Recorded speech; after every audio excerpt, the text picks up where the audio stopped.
must hand over records sought by BBC in defamation case.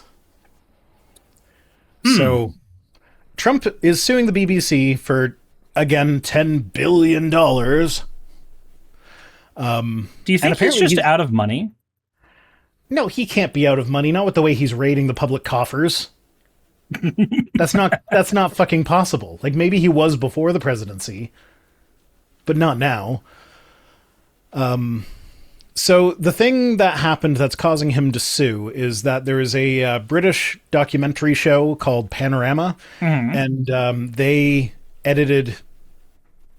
They played a bunch of clips from his speech on January 6th. Okay. And the clips that they played made it look like he encouraged them to go storm the Capitol. But because that's what he fucking did. Like, that's... Yeah. And so, but he's suing them for defamation, being like, you made it look like I said to go storm the Capitol. So even though that's objectively what I said. But the thing is, because he, Spoonbill of Adams says, speaking of, God damn it, this has got to go back to the other topic now. Speaking of surveillance, we've got our own issues in Canada. Bill C-22 is pretty bad. Yeah, I know. Olivia Williams says, who has been a member for 25 months now, says he made billions since becoming president in 2024. Yes. Anyway, I forget what I was saying about the actual news article that we're talking about now. So he's suing them for $10 billion. And the thing is, so one of the things he's suing them for is actual monetary damages. Like, you doing that to me has cost me money. And so the BBC is like, okay, if it has cost you money, then surely you can show us your financial statements to show that you don't have the money that you should have from this, right? Yeah, show us the damages. Show us on, point to the paper where the documentary hurt you. And the judge was like, yeah, show them the papers. And this is also, it's been a rather lopsided discovery process. So the BBC has produced over 87,000 pages of documents, while the Trump not the defense, the other one. The Trump admin? The Trump administration, sure. They have only produced 735 pages, and most of them were like news articles from the internet. Spoonbill of Adams says, sorry for the delay, typing is hard. Whenever I see a delay like that, I always just assume it's a stream delay. Because depending on where you are and what friggin' nodes you're connected to, stream could be quite delayed at times. Man with 1,000 Names says Trump would sue Reality for defamation if he could. I mean, if he thought it would give him a penny, yes. Yeah. So what's actually funny about this is that the BBC is using the we've provided 87,000 pages of documents. They've only provided 700.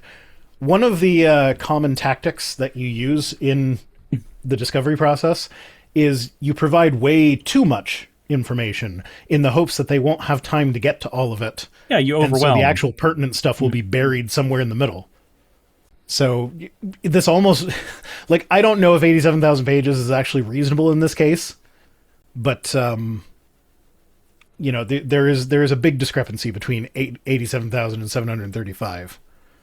But also, I feel like most of Trump's documents would be incriminating in one way or another. Yeah. So even if they did try that, something else would come out from it. Very likely, but you are probably right. It would end up being another Epstein Files situation where there's so much and so many to go through that it's yeah, but this time it would be in the hands of a news organization that is based not in the United States. I mean, you're not wrong. At the same time. So the whole basis for this lawsuit is when Trump complained to the BBC about them making him look bad because he did a bad thing. Mm-hmm. The BBC chairman, Samir Shah, wrote a letter to Trump where he apologized. And he apologized that the clip gave the mistaken impression that President Trump made a direct call for violent action, because the words that he said were making a direct call for violent action. So it's hard not to do that. But because he wrote a letter of apology, the Trump team took that as this. See, this is their W. This is the admission. They have said that they did something wrong. So let that be a lesson to you.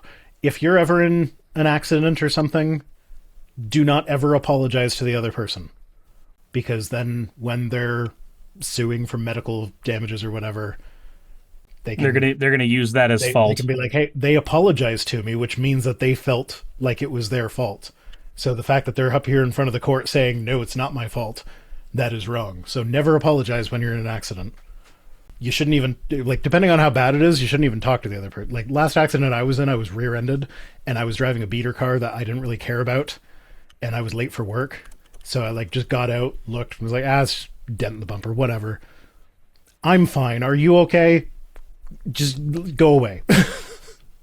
Yeah, I haven't been in an accident like that yet, thankfully, so that's not something I've had to learn, but I am happy to have the information now before I do. Yeah, I feel like you could get trapped by that very easily. Yes, I talk too much. Now, I know there are sitcom episodes that go into that. I don't think the sitcom episodes are actually accurate to the law, being sitcom episodes. Yeah. So it probably wouldn't actually completely fuck you over, but still. Hey, you made it to the end. I want to give an extra thanks to the patrons who allow me to do this full time.